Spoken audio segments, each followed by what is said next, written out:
Last week, MaxPax played versus Serral, and in a plot twist everyone saw coming, Serral destroyed MaxPax with a 4-1 score. However, MaxPax did manage to take a single game, and in that single game he played a build order that we had never seen before. People have been messaging me and asking me about it a lot. Harstem, what do you think of MaxPax's new build that he played against Serral? Well, you guys asked, so I answer.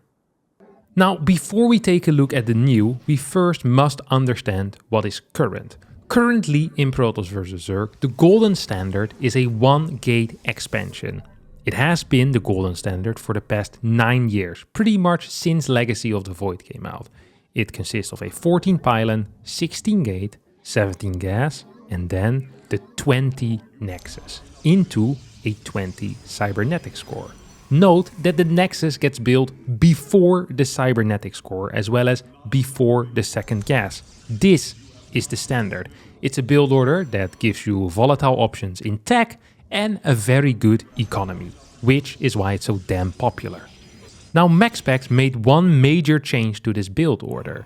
Where the previous build was a 1-gate, 1-gas expansion, the one that MaxPax played is a 1-gate, 2-gas before Nexus expansion. And on top of that, he also decides to get a second pylon as well as a cybernetic score before the Nexus. Now, in reality, that just means that MaxPax is sacrificing a bunch of economy. He has a later Nexus after all. He needs to cut some workers. He can't build any workers from his natural in time. He will be oversaturated in the main. But what does he gain? Well, really just one major thing, and that is the stargate timing. A stargate that starts at 2 minutes, a full 14 seconds faster than the fastest stargate from a 1-gate, 1-gas expansion. Now one might wonder what a 14-second quicker stargate actually achieves. Simple, it means that your oracle is out 14 seconds faster. This ain't rocket science.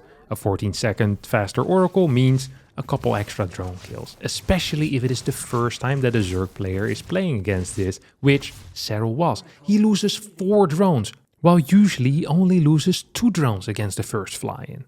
On top of that, the drones also go down faster, which means they've mined less minerals. Now, another thing that might surprise the mathematically challenged people is that the second oracle is also going to be 14 seconds quicker. That means that all the damage that gets dealt with these oracles is going to be more impactful because it hits faster. Now the final nail in the coffin for Serral's defense is actually the fact that his queens were not where they had to be. He misinterpreted when the third oracle would show up and as a result loses 2 queens and 2 more drones, making his early game one of the worst Serral early games that I've seen in a very, very long time. So all he really did is just take a second gas. And that's revolutionary? Freaking Protoss players. Well, actually there's also a second thing that MaxPax did very differently from anything we've seen before. In Protoss vs Zerg, it's extremely common to open up with multiple adepts, whether that's 2 or 3.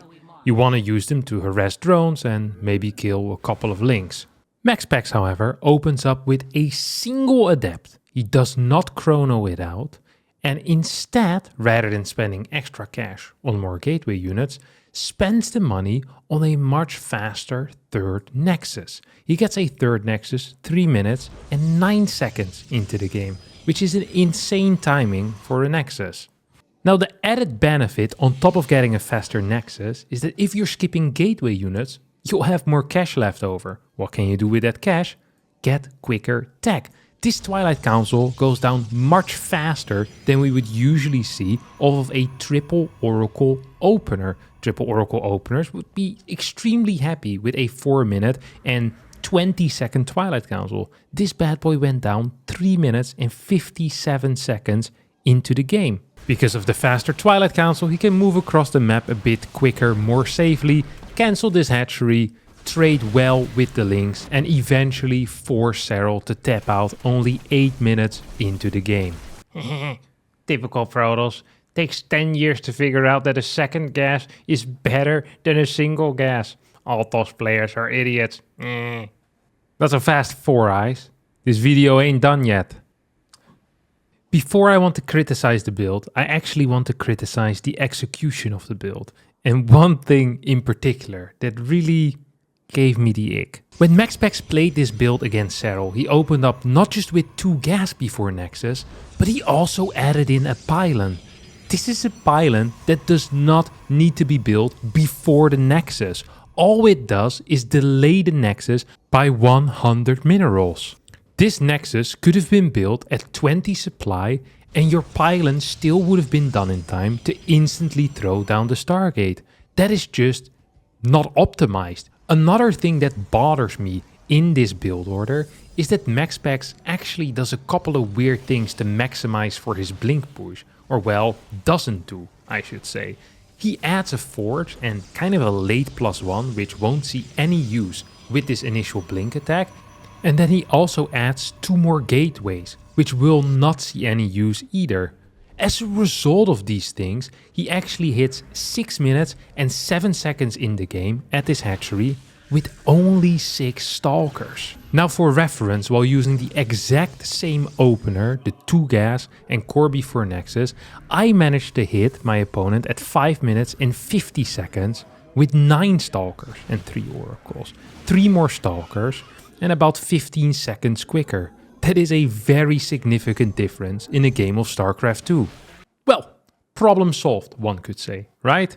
You just do the little optimizations that I figured out on the build and you add it together with MaxPax's ingenious creativity and you've got the perfect protoss versus zerg build. Wrong, because actually one of the main downsides of the double gas is something we haven't discussed yet, and that is the money. And the money does not look pretty whatsoever for the 2 gas before Nexus build. I benchmark at numerous times during the game, but I think the most important one is at 6 minutes when your push is about to hit. And at 6 minutes, you have exactly 8130 minerals mined and 1676 gas mined in the entirety of the game. On top of that, you have 95 supply out of 101. For reference, this is a build in which I opened up with gas first, single gas before Nexus. And this allowed me to hit at the same time as with the MaxPax build. It hit with 1 extra stalker, and if you take a look at the overall mined resources, you can see that it is about 500 minerals more and about 100 gas more than MaxPax has mined in the first 6 minutes. This is a very significant difference. Did you just waste 7 minutes and 51 seconds of my time? Well, first of all, your time has really no value to anyone, so it can't be wasted. And second of all, no, I actually did learn something very valuable. I think that if you believe that you can get 500 minerals worth of damage with a 14 seconds faster oracle, that this should be a build that you might want to play. I think Zerg players will quickly adapt and you will not be capable of getting this amount of damage. So the 2 gas opener, in general, I think should be considered worse than a 1 gas expansion. However, the single adept into the really fast 3rd Nexus, I think is a really cool idea. And it opens up really quick twilight timings after opening up with triple oracle, which I think might have some impact on the current meta game. If there's one of these things that we have seen today in MaxPax's build against Serral, which will be used in the future, my bet is going to be on seeing extra gateway units being skipped in favor of a faster Nexus and thus also a faster Twilight Council. This was my presentation. I hope you enjoyed it. MaxPax, thank you so much for the replay. Despite him losing the series, he still responded very quickly, sent me the replay, didn't complain, answered all my questions I had. This guy is a gem. Appreciate him. Thank you all for watching. I hope you all enjoyed this. If you did, please hit the like button and I'll see you all next time for a new video. Bye bye.